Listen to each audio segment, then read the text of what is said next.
सायंकाल का समय था। गुप्ता जी का घर रोशनी से सराबोर पूर्णिमा के चांद सा जगमगा रहा था।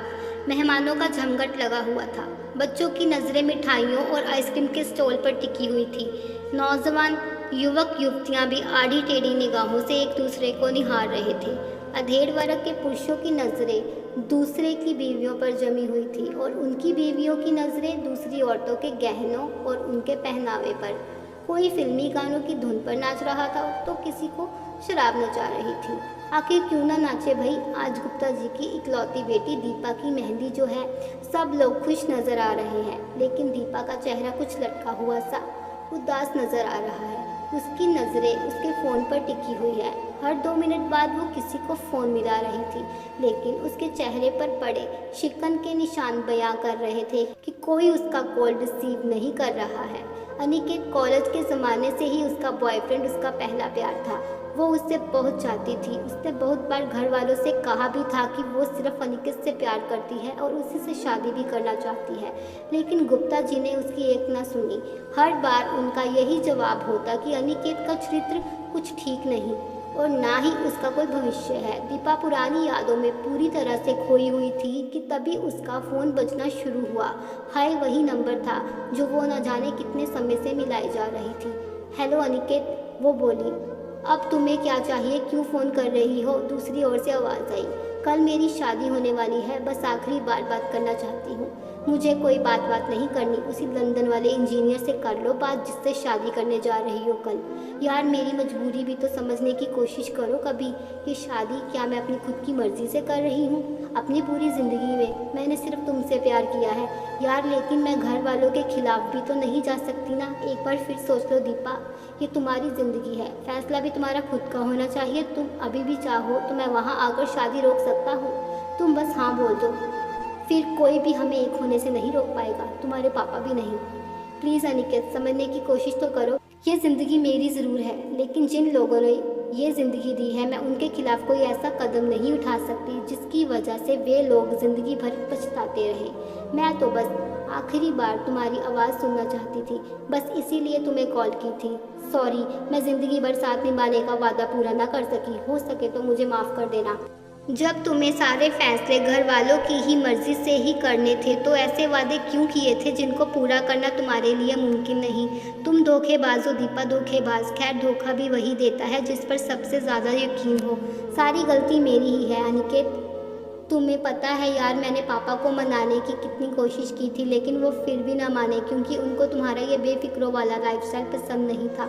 मैंने भी ना जाने तुमसे कितनी बार कहा था कि कोई ढंग की नौकरी ढूंढ लो, लेकिन तुमने मेरी एक ना सुनी। कोई जॉब वगैरह कर लेते तो शायद पापा मान भी जाते, लेकिन तुम्हें 3 बार दोस्तों के साथ इधर उधर भटकने से फुर्सत मिलती तब ना।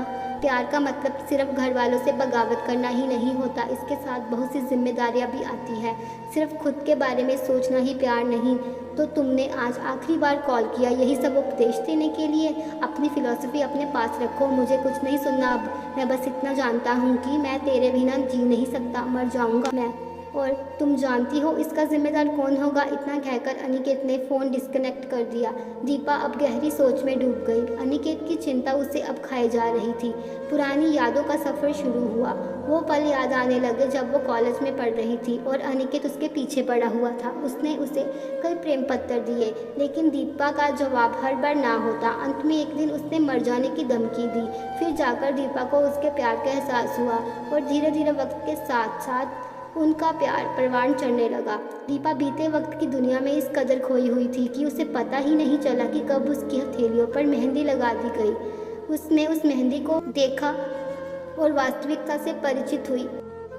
अब वो उन दो दुनिया के बीच में आ खड़ी थी, जहाँ एक और उसका पहला प्यार, उसके अतीत की धुंधली परछाइयाँ थी, और दूसरी तरफ उसका आने वाला कल। भाव विहीन दीपा को समझ नहीं आ रहा था कि अब क्या करूं।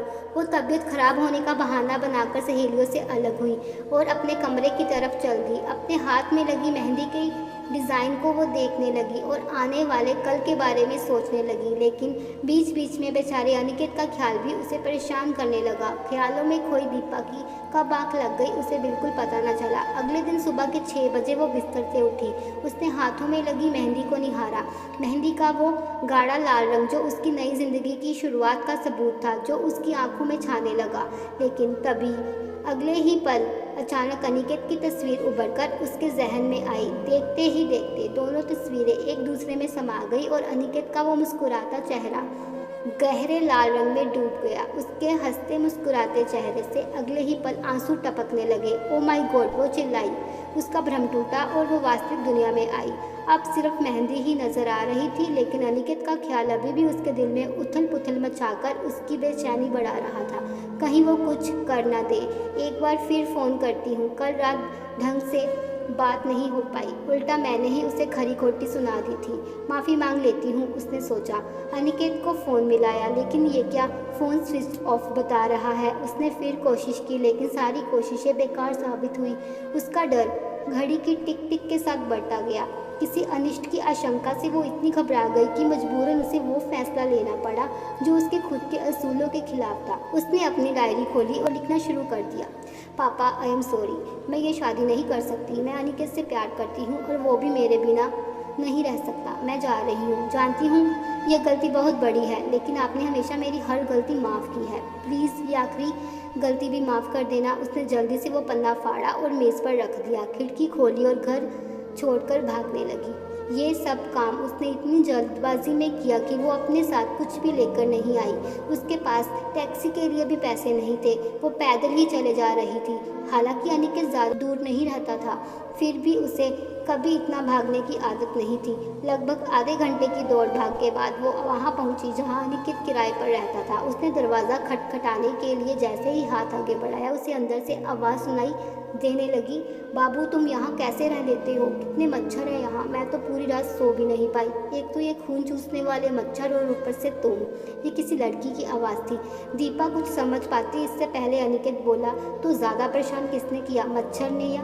दीपा का दिल ज़ोर ज़ोर से धड़क रहा था। ये सब सुनने के बाद जैसे दीपा के पाँव के नीचे से ज़मीन सरक गई। उसे अपने कानों पर यकीन नहीं हो रहा था कि कल तक जो मारने मरने की कस्में खा रहा था, क्या अंदर वही शख्स है या कोई और? खैर, दीपा ने थोड़ा हिम्मत दिखाते हुए दरवाज़ा खटखटाया। कौन है? अंदर से वही जानी पहचानी आवाज़ आई। अब दीपा का शक पूरे यकीन में बदल चुका था। दीपा हूँ, वो बोली। अब अनिकेत की बोलती बंद हो चुकी थी। ये दीपा कौन है बाबू? अंदर से फिर वही अनजान लड़की की आवाज़ आई। दोस्त है, वो बोला। अरे दीपा, आज तो तुम्हारी शादी होने वाली थी ना, फिर तुम यहाँ कैसे? दीपा अब खामोश थी, जैसे अब उसका पूरा शब्दकोश ही खाली हो गया हो। बोलती भी तो क्या, उसकी पूरी दुनिया जो लुट चुकी थी। उसने आगे कुछ ना कहा और ना ही अब उसमें कोई इच्छा थी आगे कुछ कहने सुनने की। वो चुपचाप दबे पाँव दरवाजे से ही वापस उसी दिशा में लौट गई जहाँ से वो आई थी।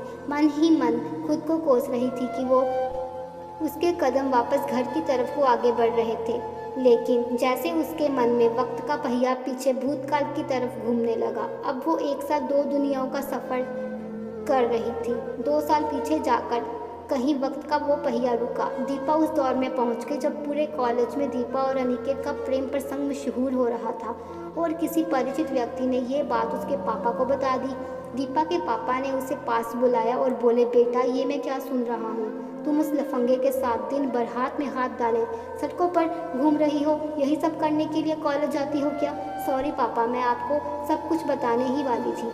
मैं और अनिकेत एक दूसरे से प्यार करते हैं। हम लोग कॉलेज के बाद शादी करना चाहते हैं। बेटा, तू अभी नादान है। तुझमें लोगों को पहचानने की समझ नहीं और ना ही मैं प्यार के खिलाफ हूँ, लेकिन अनिकेत तेरे लिए सही लड़का नहीं है। ये दृश्य दीपा की आंखों के सामने घूम रहे थे कि तभी उसे एहसास हुआ कि उसने आज क्या गलती कर दी। वो दौड़कर घर की तरफ जाने लगी। इससे पहले कि वो खत जो उसने भागने से पहले पापा के लिए लिखा था उसके पापा के हाथ लग जाए, उसे घर पहुंचना ही होगा, उसने सोचा। दौड़ते दौड़ते वो घर पहुंची। चारों ओर सन्नाटा फैला था। जैसे कल तक शादी की जो रौनक थी वो आज किसी मातम के सन्नाटे में बदल गई हो। मकान को रोशन करने वाले छोटे छोटे बल्बों की मालाएं निकाली जा रही थी। जो लोग कल तक रंग बिरंगे कपड़ों में नजर आ रहे थे आज वो कहीं दिखाई नहीं दे रहे थे। शादी का टेंट, साउंड सिस्टम, सब सामान वापस गाड़ी में पैक किया जा रहा था। फिर धीरे धीरे लोग वहाँ से जाने लगे। वो सीधे दौड़कर घर में घुसी। उसने देखा परिवार का अधिकांश सदस्य सब सफ़ेद कपड़ों में है। क्या हुआ? वो चिल्लाकर बोली। गुप्ता जी नहीं रहे, एक सज्जन ने दबी हुई आवाज़ में कहा। कैसे हुआ? हाई ब्लड प्रेशर था, हार्ट अटैक आ गया। दीपा अब मौन थी, जैसे उसे कोई सांप सूंघ गया हो। वो दौड़कर अपनी माँ के पास गई और फूट फूट कर रोने लगी। वो लगातार रोए जा रही थी और दूसरी तरफ गुप्ता जी की अर्थी को तैयार किया जा रहा था। आई एम सॉरी पापा, प्लीज़ उठ जाओ। अर्थी के पास जाकर वो चिल्लाने लगी। माफ़ कर दो, आपने हमेशा मेरी हर बात मानी है, प्लीज़ ये बात भी मान जाओ। जैसे आप बोलोगे मैं आपसे वैसा ही करूँगी। माफ़ कर दो, मैं आपके बिना नहीं जी सकती। प्लीज़ मुझे अपने आप से दूर मत करो, प्लीज़ प्लीज़ प्लीज़ उठ जाओ। कुछ तो बोलो, डांटो मुझे, चाहे तो मार भी लो, लेकिन कुछ तो बोलो। मैं नहीं रह सकती आपके बिना।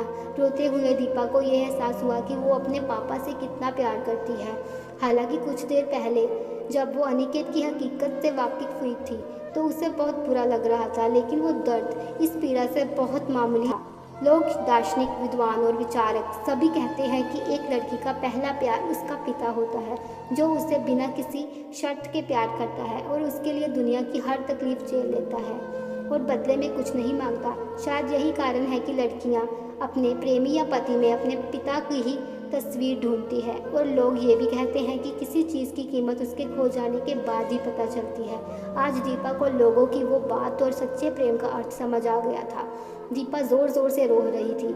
उसकी आंखें नम पड़ गई थी। चिल्ला चिल्लाकर गले की हालत ख़राब हो गई थी। लेकिन तकदीर में जो लिखा हुआ था उसे मिटाया नहीं जा सकता है और ना ही बीते हुए कल में वापस जाकर उसे सुधारा जा सकता है।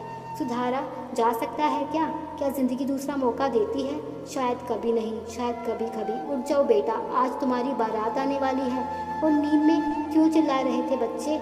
मैं यही तो हूँ तुम्हारे पास। आंखें खोलो, आज बहुत काम करने हैं। उठ जाओ जल्दी से, गुप्ता जी बोले। दीपा ने आंखें खोली। उसके पापा उसके सामने खड़े थे।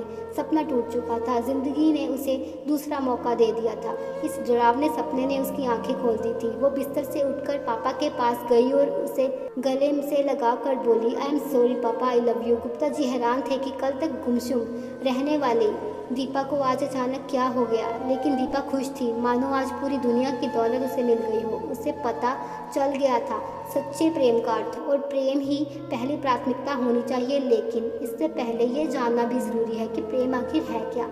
दीपा ने एक सपने में ही प्रेम के वास्तविक अर्थ को समझ लिया था, या यूँ कहें कि उसे ज़िंदगी ने दूसरा मौका दे दिया था। लोग अपनी पूरी ज़िंदगी गंवा देते हैं, लेकिन फिर भी ये साधारण बात उनके पल्ले नहीं पड़ती, जो बात दीपा को एक रात में पता चल गई थी। लेकिन ये भी सच है कि ज़िंदगी बेरहम है, ये हर किसी को दूसरा मौका नहीं देती। आज भी समाज में दीपा जैसी हज़ारों लड़कियाँ हैं जो बहकावे में आकर अनजाने में ही उन लोगों को तकलीफ़ देती है जिन्होंने अपनी पूरी उम्र ही उनके लिए समर्पित कर दी थी, जिन्होंने अपने बच्चों से निस्वार्थ भाव से प्रेम किया लेकिन कभी एहसान नहीं जताए, बदले में कभी कुछ मांगा नहीं, जिनके लिए प्रेम ही प्राथमिकता रही, जिन्होंने वास्तव में प्यार किया, वो प्यार जिसमें छल कपट नहीं था, सिर्फ प्यार था, सच्चा वाला प्यार। और प्यार का मूल्य तो सिर्फ प्यार देकर ही चुकाया जा सकता है। उम्मीद है दोस्तों आपको ये कहानी अच्छी लगी होगी। कहानी सुनने के लिए आपका बहुत बहुत धन्यवाद।